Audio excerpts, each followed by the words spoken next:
Assalamu alaikum everyone, it's Zainab. Thank you so much for coming back for part 3 of Sermon 89, Khutbatul Ashbah, the Sermon of Spirits, which was delivered by, of course, Imam Ali alayhi salam. Okay, I'm going to continue. It's still quite long, we've still got a little bit to get through, but I left off at the end of part 2 where Imam Ali alayhi salam was talking about angels. Bismillahirrahmanirrahim. The tips of their tongues do not get dry by constant prayers to Allah. Engagements in other matters do not betake them so as to turn their loud voices for Him into faint ones. Their shoulders do not get displaced in the postures of worship.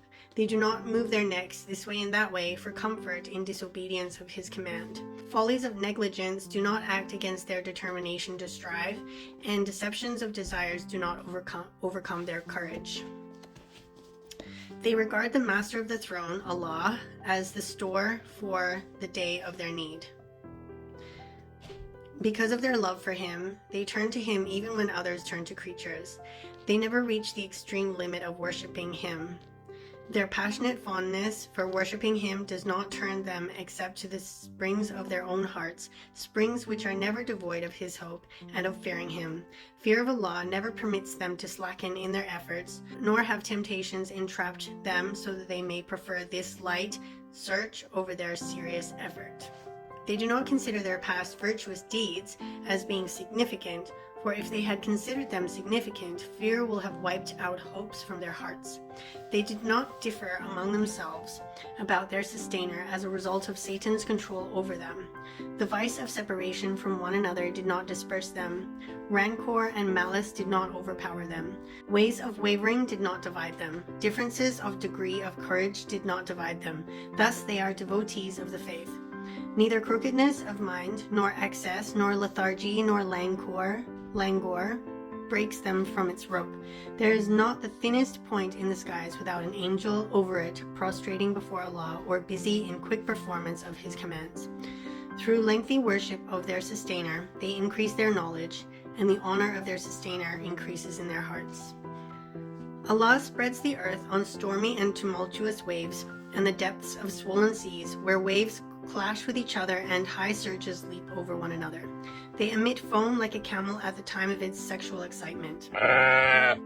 So the tumult of the stormy water was subdued by the weight of the earth. When the earth pressed it with its chest, its shooting agitation eased, and when the earth rolled on it with its shoulders, water meekly submitted.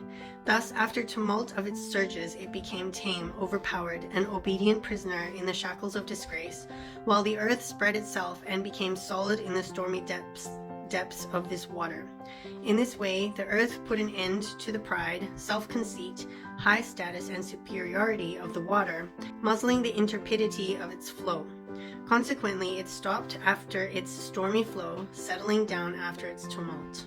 When the excitement of water subsided under the earth's sides and under the weight of the high and lofty mountains placed on its shoulders, Allah caused springs of water to flow from its high tops and distributed them through plains and low places, moderating their movement by fixed rocks and high mountain peaks.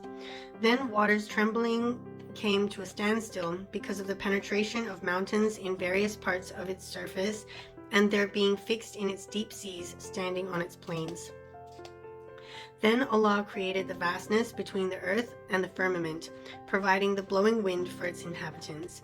Then he directed its inhabitants to spread all over its convenient areas. Therefore, He did not leave the barren tracts of the earth alone, where high portions lacked water springs and where rivers could not find their way. Rather, He created floating clouds, which enlivened the unproductive areas and caused vegetation to grow. He made a big cloud by collecting together smaller clouds. When water collected in a cloud, lightning began to flash on the sides. The spark continued under the white clouds as well as the heavy ones. It is then that He sent it to heavenly rain. The cloud was hovering above the earth. Southerly winds were squeezing it into shedding its water like a she-camel bending down for milking. When the cloud prostrated itself on the ground and delivered all the water it carried, Allah caused vegetation to grow on arid soil and herbage on dry mountains. As a result, the earth felt pleased at being decorated with its gardens and wonderful at its outfit of soft vegetation and ornaments of blossoms. Allah made all this as means of sustenance for people and for feeding the beasts. He has opened up highways in its expanse and established minarets of guidance for those who tread on its highways. Once he had spread out the earth and enforced his commands, he chose Adam alayhi salam to be the best of his creation, making him the first human being to create. He made him reside in paradise and arranged for his eating of it. He also indicated from what he had made prohibitive for him.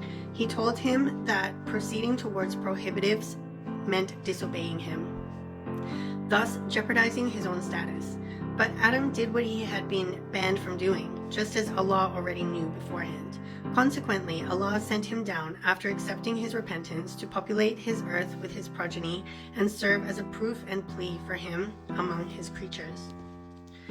Even when he caused Adam to die, he did not leave them without one who would serve as proof and plea for his being the God, and to serve as the link between Adam's progeny and his knowledge. But he provided them the proofs through his chosen messengers and bearers of the trust, century after century, till the process came to an end with Prophet Muhammad ﷺ, and his pleas and warnings reached their destination. He ordained livelihoods with plenty and with paucity.